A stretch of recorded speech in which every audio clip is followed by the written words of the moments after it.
Hello students, today we will discuss the third theory of capital structure. It is Modi-Giuliani-Miller approach.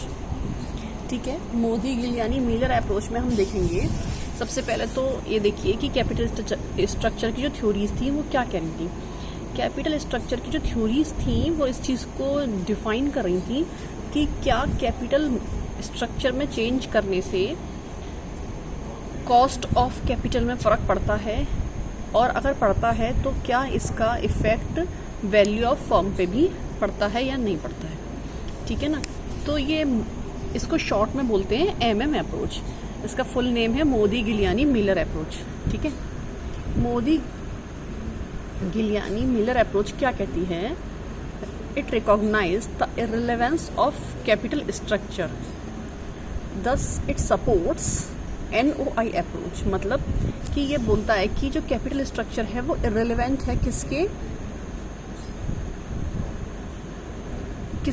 Capital structure जो है वो इररिलेवेंस है regarding the cost of capital और value of the firm. तो ये जो है इनकी जो विचार हैं नेट ऑपरेटिंग इनकम की जो थ्योरी थी उसके जैसे हैं. तो they are saying the same thing. यहाँ पे सिमिलरिटी है कि कैपिटल स्ट्रक्चर जो है किसके अकॉर्डिंग नहीं, मतलब कैपिटल स्ट्रक्चर के चेंज करने से या फिर कैपिटल स्ट्रक्चर में डेट ज़्यादा लगाने से या इक्विटी ज़्यादा लगाने से फर्म की वैल्यू पे कोई भी फ़र्क नहीं पड़ता. ये इसी चीज़ को बोलता है NOI अप्रोच के अकॉर्डिंग. ठीक है ना. तो डिफरेंस क्या है NOI अप्रोच में और MM अप्रोच में? NOI अप्रोच और MM अप्रोच में यही डिफरेंस है कि जो है MM अप्रोच जो है बिहेवियर जस्टिफिकेशन भी प्रोवाइड करती है. बिहेवियर जस्टिफिकेशन भी प्रोवाइड करती है, मतलब थोड़ा सा और क्लियरली इस चीज़ को डिफाइन करती है कि कैसे उस पर फ़र्क नहीं पड़ता है. ठीक है ना. It provides behaviour justification for constant overall cost of capital. मतलब इनके अकॉर्डिंग ये होता है कि जो है अगर कॉस्ट ऑफ डेट कम हो जाएगा या ज़्यादा हो जाएगा, लेकिन जो ओवरऑल कॉस्ट ऑफ कैपिटल है वो कांस्टेंट रहेगा. और जब overall cost of capital constant रहेगा तो इस चीज़ का इफ़ेक्ट किस पर नहीं पड़ेगा? इस चीज़ का इफ़ेक्ट हमारे फर्म की वैल्यू पर नहीं पड़ने वाला है. तो अब देखिए assumptions of MM approach. MM approach की क्या एजम्पशंस है देखिए. सबसे पहले उन्होंने बोला कि कॉरपोरेट में किसी भी तरह का कोई भी टैक्स नहीं लग रहा है. ठीक है. There are no corporate taxes. Corporate पे कंपनी पे कोई भी क्या नहीं लग रहा है? टैक्स नहीं लग रहा है. ठीक है. सेकंड एजम्पशन था dividend pay out ratio is 100%. मतलब डिविडेंड जो दिया जा रहा है वो पूरा डिविडेंड दिया जा रहा है, कुछ भी उसमें से बचाया नहीं जा रहा. जैसे कि जो भी कंपनी की अर्निंग हो रही है, अगर आपकी कंपनी की जो अर्निंग है पर शेयर वो 10 रुपीज़ है तो उसमें पूरा डिविडेंड में ही दे दिया जा रहा है. वो दोबारा से फर्म के लिए दोबारा से रोका नहीं जा रहा. ठीक है ना. नेक्स्ट है there are perfect capital markets. Capital market perfect है, इसका मतलब ये है कि जो जहाँ पे शेयर ट्रेडिंग होती है वहाँ पे किसी भी तरह की कोई भी इंफॉर्मेशन लीक नहीं हो रही है या फिर कोई भी मिस मैनेजमेंट नहीं है. यूनिफॉर्म इंफॉर्मेशन डिस्ट्रीब्यूशन है. जो इंफॉर्मेशन है वो सबको सिमिलरली डिस्ट्रीब्यूट की जा रही है. ठीक है. नेक्स्ट क्या है? All investors have the same expectations of the company operating profits and evaluation of the company. मतलब क्या है कि सारे इन्वेस्टर्स की जो कंपनी के लिए प्रॉफिट के लिए और सब चीज़ के लिए सेम ही एक्सपेक्टेशन है. ऐसा नहीं है कि किसी इन्वेस्टर को लगता है कि कंपनी बहुत अच्छी चलेगी या कुछ, मतलब सबका जो है इन्वेस्टर का अलग अलग नहीं है. सबका जो सोच है, सबका जो बिहेवियर है इन्वेस्टर का, सबका एक जैसा ही है. और सबको मालूम है कि 100% डिविडेंड मिलने वाला है और कंपनी की जो प्रॉफिटेबिलिटी है वो क्या है, ऑपरेटिंग प्रॉफिट्स क्या हैं, वो सारी चीज़ों के लिए सबका बिहेवियर सेम है, सबकी एक्सपेक्टेशन सेम है. ठीक है. Business risk are equal among all companies within similar operating environment. मतलब अगर किसी कंपनी को सेम एनवायरनमेंट दिया जा रहा है तो सभी की बिजनेस रिस्क जो है वो क्या है? सेम है. कोई भी डिफरेंस नहीं है। ठीक है, basic propositions of MM approach. Basic propositions में क्या है?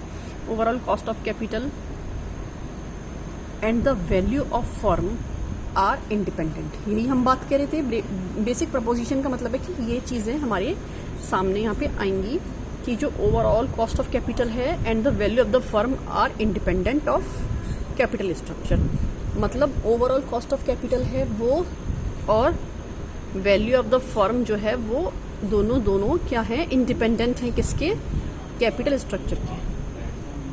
ठीक है, कि जो है कैपिटल स्ट्रक्चर थ्योरी में ओवरऑल कॉस्ट ऑफ कैपिटल और वैल्यू इन दोनों का आपस में कोई रिलेशनशिप या लिंक नहीं है। सेकंड कहता था cost of equity is equal to the capitalization rate at a pure equity plus premium for financial risk which increase with the increase in proportion of debt in the capital structure। मतलब क्या है?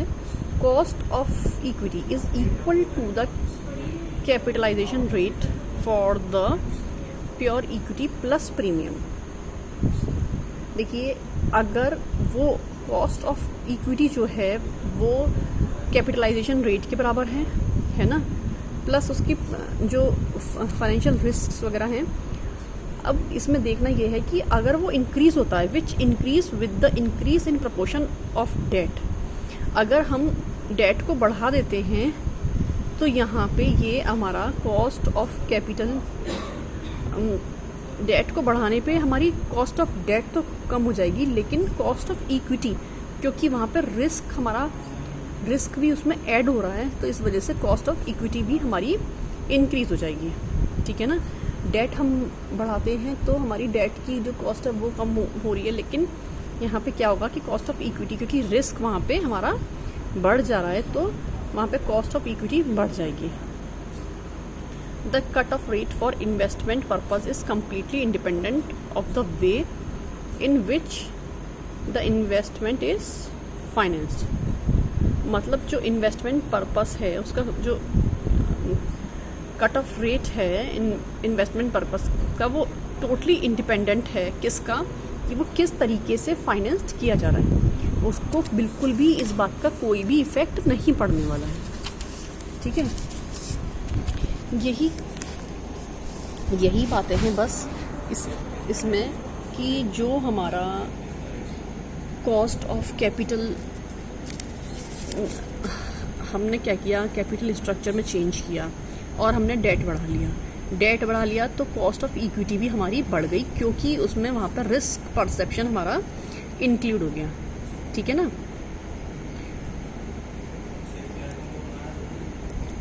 MM approach जो है NY approach को support करता है। ठीक है, समझ में आ गई बात? किसी को कोई प्रॉब्लम? चलिए ओके, ठीक है, और पढ़ लीजिएगा, अगर कुछ प्रॉब्लम होगी तो फिर मैं बता दूंगी।